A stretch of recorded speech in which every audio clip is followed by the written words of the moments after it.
नमस्कार, कहानी बैरल में आपका स्वागत है।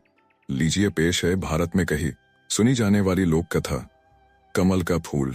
कमल भारत का राष्ट्रीय पुष्प एवं उड़ीसा, कर्नाटक, जम्मू कश्मीर और हरियाणा का राज्य पुष्प है। कमल के संबंध में अनेक विश्वास, मिथक एवं किंवदंतियां प्रचलित हैं।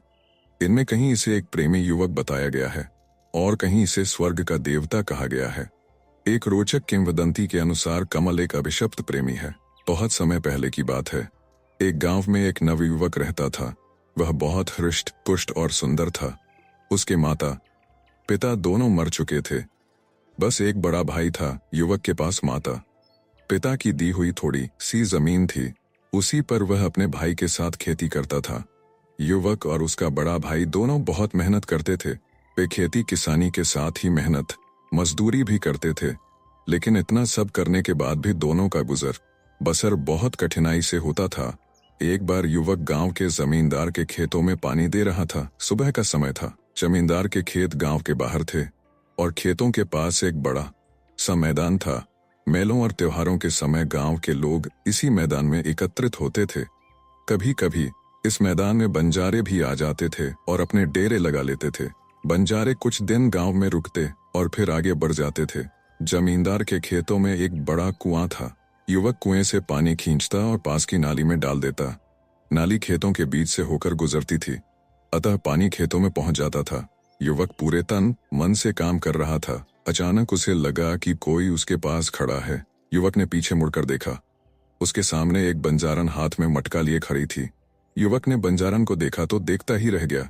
बंजारन 15-16 वर्ष की थी और बहुत सुंदर थी। युवक ने आज तक कभी इतनी सुंदर लड़की नहीं देखी थी। बंजारन युवक को बड़ी देर से देख रही थी। उसने अपने जीवन में इतना हृष्ट पुष्ट और सुंदर युवक कभी नहीं देखा था। बंजारन युवक के पास पानी लेने आई थी, लेकिन वह उस पर इतनी मुग्ध हो गई कि पानी मांगना भूल गई थी और उसे एकट देखे जा रही थी। युवक ने बंजारन को अपनी ओर प्यार भरी नजरों से एकटक घूरते हुए देखा तो घबरा गया। उसके हाथ से रस्सी छूट गई और बाल्टी सहित कुएं में जा गिरी। बंजारन ने युवक की यह स्थिति देखी तो खिलखिलाकर हंस पड़ी। उसने युवक से कोई बात नहीं की और दौड़ती हुई अपने डेरे में आ गई। उसने डेरे से एक पतली रस्सी और कांटा उठाया और युवक के पास वापस आ गई। युवक अब अपने पर पूरी तरह नियंत्रण कर चुका था। वह मुस्कुरा रहा था और बंजारन को बड़े प्यार से देख रहा था।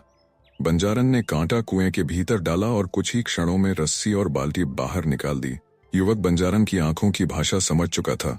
उसने बंजारन का घड़ा भरा और बिना कोई बात किए रस्सी बाल्टी लेकर अपने घर आ गया।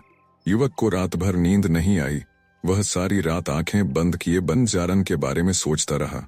बंजारन बहुत सुंदर थी। अगले दिन प्रातःकाल युवक पुनः जमींदार के खेतों में पानी देने के लिए कुएं पर आ पहुंचा। उसकी आंखें अलसाई हुई थीं और आज उनमें पहले जैसी ताजगी नहीं थी। युवक ने कुएं पर पहुंचकर अभी एक बाल्टी पानी भरा था कि बंजारन पुनः आ गई। ऐसा लगता था कि वह अपने डेरे के पास खड़ी उसी की राह देख रही थी। दोनों ने एक दूसरे को देखा और आंखों ही आंखों में बहुत सी बातें हो गई। युवक के मन की बात जानने के बाद बंजारन उसे अपने डेरे में ले आई और उसे अपने बापू से मिलाया। बंजारन का बापू बहुत लालची आदमी था। उसे जब यह मालूम हुआ कि युवक एक गरीब किसान है तो उसने उसके साथ बंजारन का विवाह करने से साफ मना कर दिया। लेकिन बंजारन की मां के बहुत समझाने पर वह इस शर्त पर अपनी बेटी का विवाह करने के लिए तैयार हुआ कि ग्रामीण युवक उसे 500 चांदी के सिक्के लाकर देगा। बंजारन के बापू ने युवक से साफ कह दिया कि 5 माह बाद नवदुर्गा की अष्टमी के दिन कामाख्या मंदिर में वह बकरे की बलि चढ़ाएगा। इस दिन तक यदि उसे चांदी के सिक्के मिल जाएंगे तो वह कामाख्या मंदिर में ही अपनी बेटी का विवाह कर देगा, और यदि युवक चांदी के सिक्के नहीं ला सका तो वह अपनी बेटी किसी और को सौंप देगा। युवक ने बंजारन के बापू की शर्त मान ली। वह शरीर से हृष्ट और मजबूत होने के साथ ही बड़ा साहसी भी था। उसे विश्वास था कि वह किसी तरह मेहनत मजदूरी करके चांदी के 500 सिक्के इकट्ठे कर लेगा। बंजारे 3 दिन गांव में रुककर चले गए। उनके साथ बंजारन भी चली गई। ग्रामीण युवक अपनी बंजारन को जाते हुए देखता रहा। बंजारन भी उसे बार बार मुड़कर देख रही थी। बंजारन के जाने के बाद युवक अपने घर आ गया। उसे 5 महीने में 500 चांदी के सिक्के कमाने थे। युवक ने बहुत सोच विचार किया। इतना धन उसे केवल जमींदार ही दे सकता था। अगले दिन युवक जमींदार की हवेली पहुंचा और उसने जमींदार को अपनी समस्या बताई। जमींदार ने उसकी बात बड़े ध्यान से सुनी। वह युवक को 100 सिक्के प्रतिमाह इस शर्त पर देने के लिए तैयार हो गया कि वह दिन रात जमींदार का काम करेगा और सभी तरह के काम करेगा। युवक ने जमींदार की बात मान ली और जमींदार की सेवा में लग गया। युवक बहुत मेहनती था। वह दिन भर जमींदार के खेतों में काम करता और रात को जमींदार की हवेली में आ जाता और जमींदार उसे जो भी काम देता वह करता। दिन रात मेहनत करने के बाद युवक बीमार भी पड़ा, किंतु उसने बीमारी में भी जमींदार के सभी कार्य किए। धीरे धीरे 1 महीना हो गया। युवक अपने चांदी के 100 सिक्के लेने जमींदार के पास पहुंचा, लेकिन जमींदार ने चांदी के सिक्के देने से इनकार कर दिया। उसने युवक से साफ कह दिया कि उसकी इस तरह की कोई बात उसके साथ नहीं हुई थी। युवक को क्रोध आ गया। उसने जमींदार को बहुत बुरा भला कहा और उसे उठाकर पत्थर की एक चट्टान पर पटक दिया। इससे जमींदार का सिर फट गया और वह मर गया। इसी समय जमींदार के घर वाले और उसके नौकर चाकर आ गए, लेकिन इसके पहले कि वह युवक को पकड़ पाते वह भाग निकला। जमींदार के नौकरों ने उसका पीछा किया, किंतु वे युवक को पकड़ नहीं सके और खाली हाथ वापस आ गए। युवक भागता रहा और भागते भागते बंगाल आ पहुंचा। यह एक नया स्थान था। युवक को लगा कि वह यहाँ सरलता से चांदी के 500 सिक्के कमा लेगा और अपनी बंजारन को ले आएगा और यहीं बस जाएगा। उसके लिए अब गांव वापस लौटना खतरे से खाली नहीं था। युवक को काम की खोज करते करते 3 दिन हो गए, लेकिन उसे कहीं कोई काम नहीं मिला। इस बीच उसने कुछ भी खाया पिया नहीं था, अतः भूख से उसकी हालत खराब हो रही थी। चौथे दिन प्रातः युवक एक बगीचे में बैठा हुआ कुछ सोच रहा था। इसी समय उसके पास एक सुंदर युवती आकर खड़ी हो गई और उसे देखकर मुस्कुराने लगी। युवक को लगा कि वह स्त्री उसकी कुछ सहायता करना चाहती है। उसने उसे अपने पास बैठाया और सारी बातें बता दी। सुंदर स्त्री ने युवक की बातें बड़े ध्यान से सुनी। उसने उसे सभी प्रकार से सहायता करने का विश्वास दिलाया और अपने महल में ले आई। सुंदर स्त्री का महल बड़ा आलीशान था। सुंदर स्त्री ने युवक को भोजन कराया और आराम करने के लिए एक शानदार बिस्तर दिया। युवक बहुत थका था, अतः भोजन करने के बाद उसे नींद आ गई। युवक कब तक सोता रहा इसका उसे पता ही नहीं चला, लेकिन जब उसकी आंख खुली तो आधी रात हो चुकी थी। चंद्रमा का हल्का प्रकाश एक खिड़की से कमरे के भीतर आ रहा था। युवक उठकर खड़ा हो गया। उसने इधर उधर देखा। सुंदर स्त्री का कहीं पता नहीं था। युवक को बड़ा आश्चर्य हुआ। अचानक युवक के कानों से सुंदर स्त्री के गाने की आवाज टकराई। इस आवाज में गजब का आकर्षण था। युवक को ऐसा लगा कि मस्ती भरा गीत गाकर वह उसे बुला रही है। युवक अपने पर नियंत्रण नहीं रख सका और आवाज की ओर बढ़ा। कुछ कदम चलने के बाद युवक ने देखा कि भरपूर श्रृंगार किए सुंदर स्त्री आईने के सामने खड़ी अपना रूप निहार रही है। सुंदर स्त्री ने आईने में युवक को देख लिया।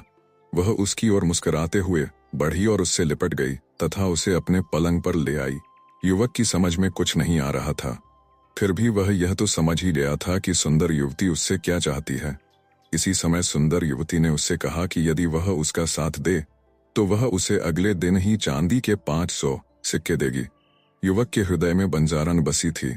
वह किसी स्त्री के साथ सोना नहीं चाहता था, लेकिन अपनी बंजारन को पाने के लिए उसने सुंदर युवती की बात मान ली। अगले दिन फिर यही हुआ। युवक दिन भर सोया और आधी रात के बाद उठा। उसे सुंदर युवती 16 श्रृंगार किए प्रतीक्षा करती मिली।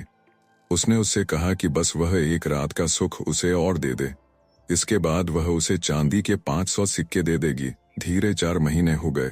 सुंदर स्त्री युवक को रोज आधी रात के बाद छलती और उससे अगले दिन चांदी के 500 सिक्के देने का झूठा वादा कर देती। युवक के लिए अब और प्रतीक्षा करना कठिन हो रहा था। एक रात उसने सुंदर स्त्री का साथ देने से मना कर दिया। सुंदर युवती ने उसे बहुत समझाया।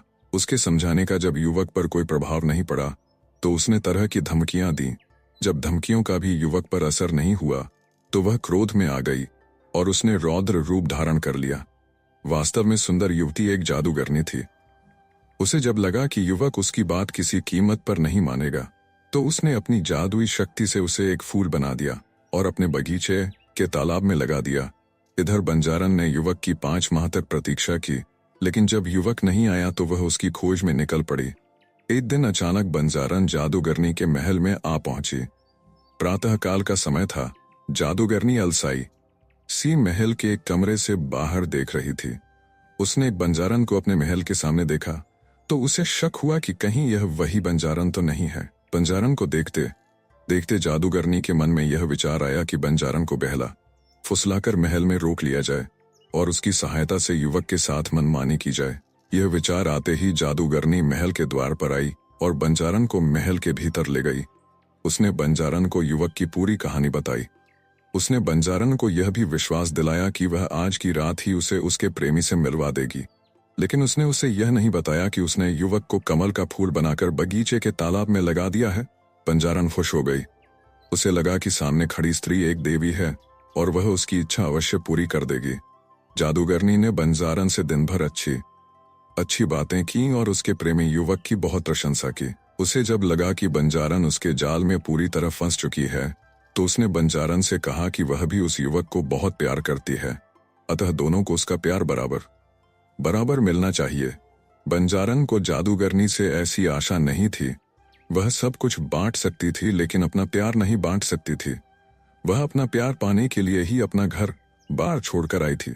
जादूगरनी ने बंजारन को समझाने का बहुत प्रयास किया, किंतु बंजारन नहीं मानी और भड़क उठी। जादूगरनी को भी क्रोध आ गया। उसने अपने जादू से बंजारन को एक कीड़ा बना दिया। बंजारन को सब समझते देर नहीं लगी, लेकिन अब बहुत देर हो चुकी थी। फिर भी वह खिड़की के रास्ते महल के बाहर आ गई। इसी समय कीड़ा बनी बंजारन के कानों से उसके प्रेमी युवक की आवाज टकराई। यह आवाज उसे अपने पास बुला रही थी। बंजारन ने इधर उधर देखा। यह आवाज महल के तालाब में खिल रहे एक कमल से आ रही थी। बंजारन की समझ में सब आ गया। जादूगरनी ने उसके प्रेमी को कमल बना दिया था। वह तेजी से कमल के पास पहुंची और उसमें समा गई। इसी समय खिला हुआ कमल बंद हो गया। जादूगरनी बहुत क्रोध में थी।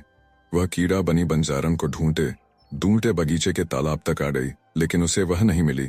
इसी समय कमल मुरझाया और अपने भीतर कीड़ा बनी बंजारन को लिए हुए पानी में समा गया। आप सुन रहे थे कहानी भारत से, भारत में कहीं सुनी जाने वाली लोक कथा कमल का फूल। वीडियो पसंद आया तो इसे लाइक करिए और चैनल को भी सब्सक्राइब कीजिए। धन्यवाद।